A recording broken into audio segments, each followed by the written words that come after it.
وَإِذْ يَرْفَعُ إِبْرَاهِيمُ الْقَوَاعِدَ مِنَ الْبَيْتِ وَإِسْمَاعِيلُ، اور یاد کرو جب کہ ابراہیم اٹھا رہے تھے ہمارے گھر کی بنیادوں کو، اور اسماعیل، باپ بیٹا دونوں لگے ہوئے تھے۔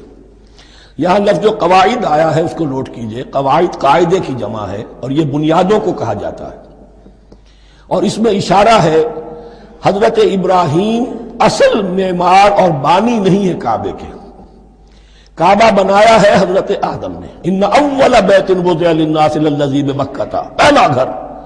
اب کیسے ممکن تھا حضرت آدم علیہ السلام کے زمانے سے لے کر اور حضرت ابراہیم تک کم و بیش جو ہے 4000 برس ہے، عام اندازہ جو ہے تورات کا اگر آپ لگائیں تو کوئی مسجد نہیں بنی ہوگی کیا؟ یہ پہلا گھر ہے، پہلا وہ گھر خدا کا۔ تو اس کی بنیادیں رہ گئی تھیں، باقی وہ امتداد زمانہ سے، اور چونکہ یہ سیلاب کا راستہ تھا، سیلاب کی وجہ سے وہ سب جو ہے دیواریں بہہ گئی تھی، صرف بنیادیں تھیں۔ ان بنیادوں کو پھر وَإِذْ بَوَّأْنَا لِإِبْرَاهِيمَ مَكَانَ الْبَيْتِ، یہ سورہ حج میں جا کر مضمون تفصیل سے آئے گا۔ اب میں آئے گا کہتا ہوں، آ چکا ہے حقیقت کے اعتبار سے، اس لیے کہ یہ ساری مکی صورتیں ہیں جو نازل ہو چکی ہیں سورہ بقرہ سے بہت پہلے۔